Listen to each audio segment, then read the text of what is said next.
You're tuning into Black and White Sports on YouTube. The no-holds-barred truth on sports. The main event starts now. I am back. Roger for Black and White Sports 2. If you're new to the channel, hit subscribe, like, comment, share this out. As always, thank you guys and gals for watching. So, we've got a real update here on something that, as you guys know, we covered at length over on the bigger sports channel. On this channel, Deshaun Watson. That's right. Deshaun Watson has issued a rather lengthy statement in talking to the press about his sexual misconduct suspension and how he's feeling now that it's over with. Keep in mind as we go into this now, and I know a lot of people are like, man, you have been so hard on Watson, yada, yada, yada. It's because I was a big Deshaun Watson fan, frankly. I was very disappointed by the guy's actions. You know, there was a New York Times article that came out and said, really and truly, they had investigated and came down to around 100 women involved in this massaging misconduct situation. There were 25 civil lawsuits. There is still one out there, folks, by the way. Keep that in mind. The lady is not backing off that. Also, keep in mind that Houston detectives did an investigation, and at least from the police side, they felt like they had enough to charge him with sexual assault. We don't talk about that a lot. We talked about it quite a bit, but it doesn't get brought up that the DA decided, the grand juries decided not to charge him.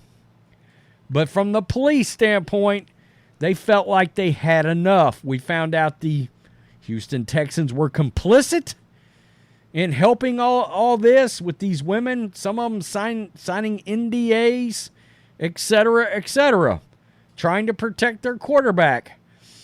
And this is a very big year for Watson. It truly is. This could be a make or break kind of year as a starting quarterback. We've talked about how bad last year the Russell Wilson trade looked like it could be for the Broncos and that contract, right? Some people 3/4 of the season in was like, is this the worst trade since the Herschel Walker trade? That was a real thing. And depending on how Russell Wilson does this year, if he doesn't bounce back, that will be one of the worst trades, one of the top 3 or 4 worst trades ever, because of the contract the Broncos gave him. Well, Watson got a monster, a fully guaranteed monster contract, of which other players wanted, and the entire ownership in the league said, no way, just ask Lamar Jackson. He did not get a fully guaranteed contract, and you guys know we covered that at great length on this channel. So, let's get to this. If Deshaun Watson does not bounce back to Houston Texans form, then you're looking at one of the worst sign and trades in NFL history. And we've got to remember, he came back. He played a little bit last year. He looked terrible. He looked really bad. And I've heard a couple of different pundits on TV that played quarterback that said, boy, there's no guarantee after missing that kind of time that you're going to be any good. That there's just no guarantee that you're going to come back and you're ever going to regain that form. So this could turn out to be very bad for the Cleveland Browns. Keep in mind, there was a poll done last year. Cleveland Browns fans, 25,000 fans, and about, I believe it was around 17,000 of them, 18,000 of them out of 24,000 answered a poll that said they would rather have kept Baker Mayfield than have gotten this guy. So this is going to be very interesting. By the way, some really repugnant-ass shirts I saw last year outside of the Cleveland Browns games, where making Deshaun Watson out to be a hero and basically F those women. Wow. Okay. That's one way to go, I guess. Deshaun Watson is indicating he's ready to turn over a new leaf. This is the New York Post. The troubled Cleveland Browns quarterback suspended 11 games, fined $5 million by the NFL. The NFL looks incredibly weak for reducing or even giving the option to reduce that suspension for allegations of sexual misconduct from more than 24 massage therapists last year. Say his experience away from the league had a big impact. Quote, "The whole situation changed me," he told reporters Sunday. "In a situation where I had to lock in on myself, channel, and really know who I'm surrounding myself with, and just really who's going to be there and support me even when I'm at my lowest point, and the last few years were definitely my lowest point in life." Keep in mind something. There's an agreement with the NFL in all of this.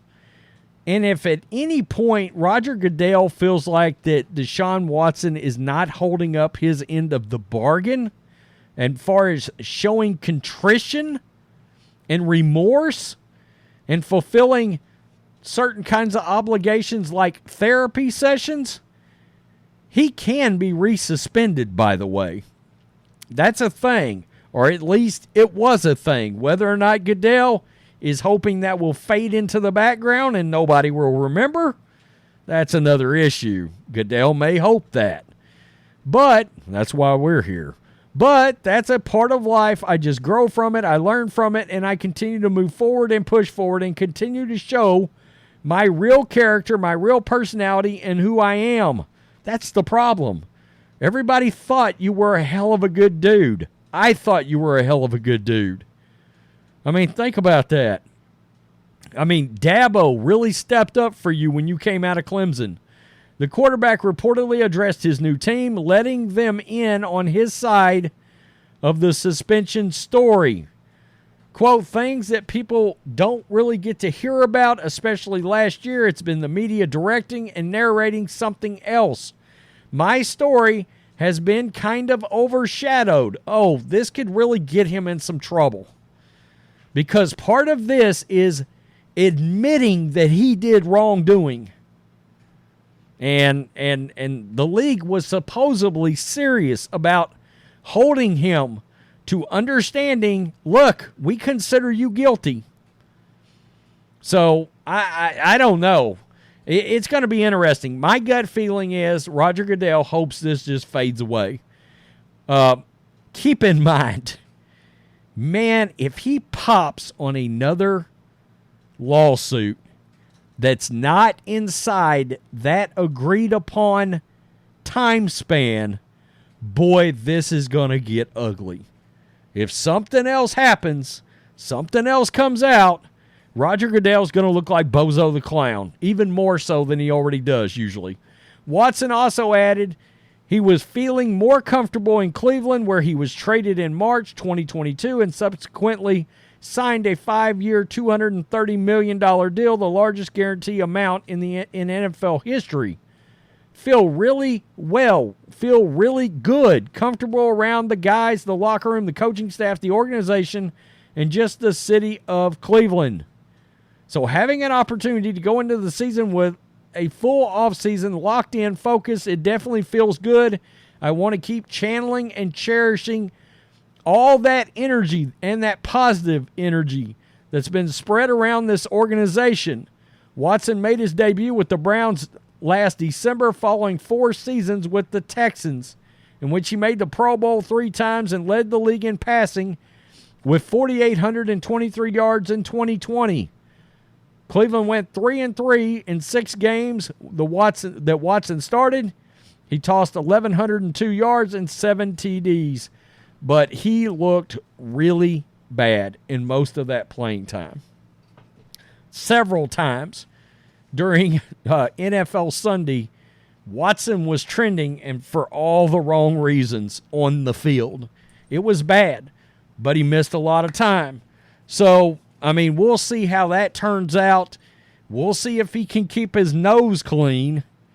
Again, This is going to look awfully bad on the NFL if something else new comes out that's not with. It's going to look bad if something new comes out even in the agreed upon time period.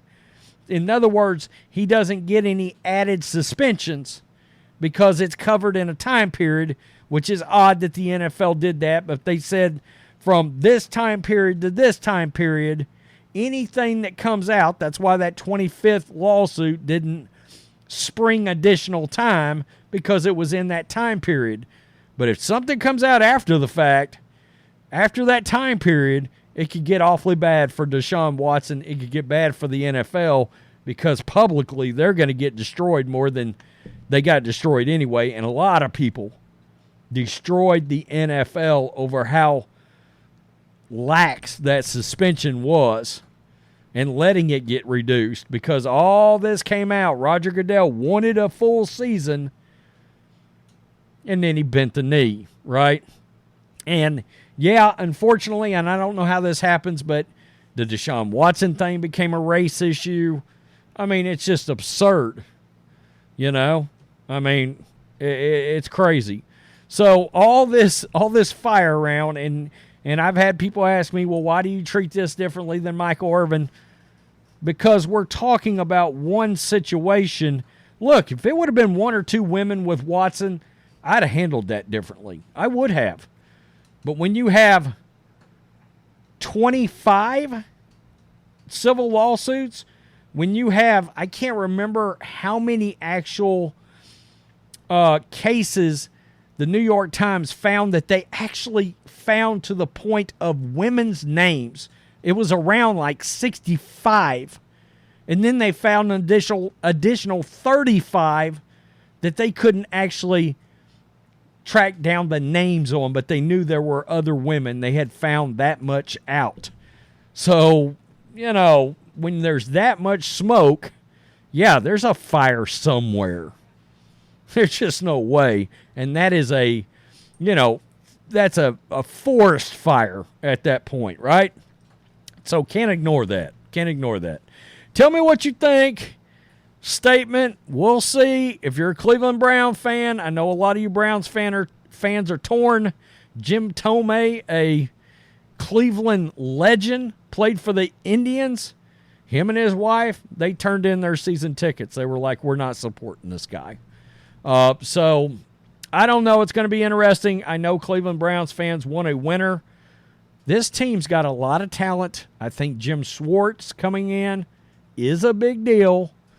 If Watson plays well, that team's going to win some games. They are. Tell me what you think. Peace. I'm out. Till next time. Thanks for watching the show. Be sure to like, comment, and subscribe. Be sure to tune in next time on Black and White Sports.